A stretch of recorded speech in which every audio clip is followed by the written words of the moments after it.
Greetings of the day. I am Megha Gupta, Assistant Professor in Babu Banarsi Das University.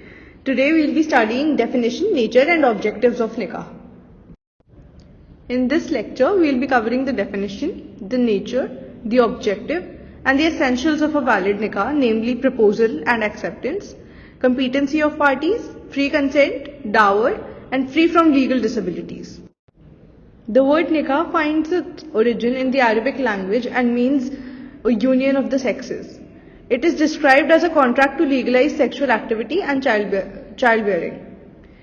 The objectives of Niqah are to organize domestic life, growing of family, enforcing the goals of family in the care and duty of wife and children, and raising moral offsprings. The nature of Niqah has divided the Muslim jurists into two. The first set believes that it is a religious sacrament, while the others believe it to be a legal contract. It would be useful to consider it in a variety of settings. Majorly, in the current scenario, Niqah is a legal contract. The essentials of a valid Niqah, the first and foremost is proposal and acceptance. In Muslim marriage, proposal is referred to as ijab and acceptance is referred to as qabul. A proposal should be made by or on behalf of one party and the same should be accepted by the other party. For a valid Muslim marriage, proposal and acceptance should be carried out at the same meeting. If a proposal is made at one meeting and the acceptance is done in another meeting, it is not considered as valid. Marriage, like any other contract, is constituted by ijab-e-qabul, that is the declaration and acceptance. One party to the marriage must make an offer, that is ijab, and the other must accept it, that is qabul it. According to Muslim marriage, it is absolutely necessary that a man or someone on his behalf and the woman or someone on her behalf should agree to the marriage at one meeting. An agreement should be witnessed by two adult and sane witnesses. The second condition of a valid marriage is the competency of parties, which consists of the parties being major, of sound mind, and being Muslims.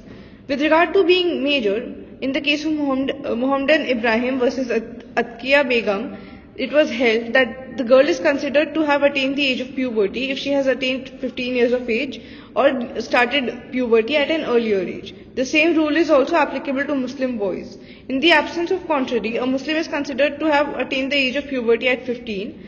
After attaining the age of 15, parties can give their own consent and there is no need to consent from guardian.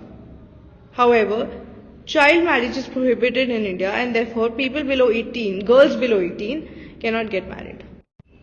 If a person is a minor, then the guardian has to give consent on his or her behalf. The guardians recognized under Muslim law are father, paternal grandfather, brother or any male member of the father's family, mother, members of maternal relation.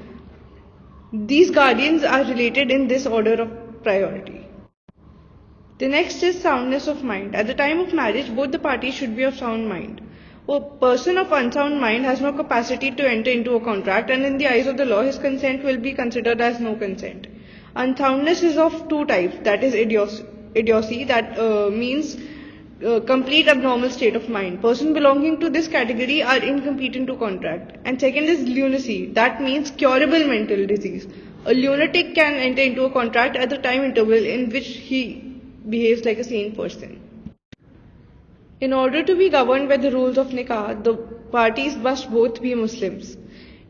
Regardless of their sect, they must both follow Islam. And a person who follows a different sect of Islam than the person that he is getting married to, the marriage will be considered valid because they both belong to Islam, even though their sects are different.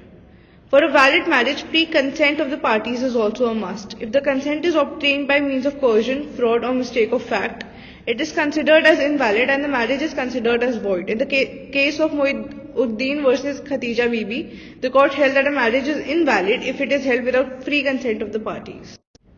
The next essential is dower, also known as meher. It refers to the amount of money or other property which a bridegroom has to give to the bride as a consideration for marriage. The object of this is to offer a sense of financial security within and after the termination of marriage. In the case of Nasra Begum versus Rizwan Ali, Allahabad High Court held that the right of meher comes into existence before cohabitation. The court also concluded that if a wife is minor, her guardians can refuse to send her to her husband until the payment of dower. The sixth and last essential is free from legal disability. Under Muslim law, marriage is not permitted under certain circumstances, and they can be divided into three major parts: absolute prohibition, relative prohibition, and miscellaneous prohibition.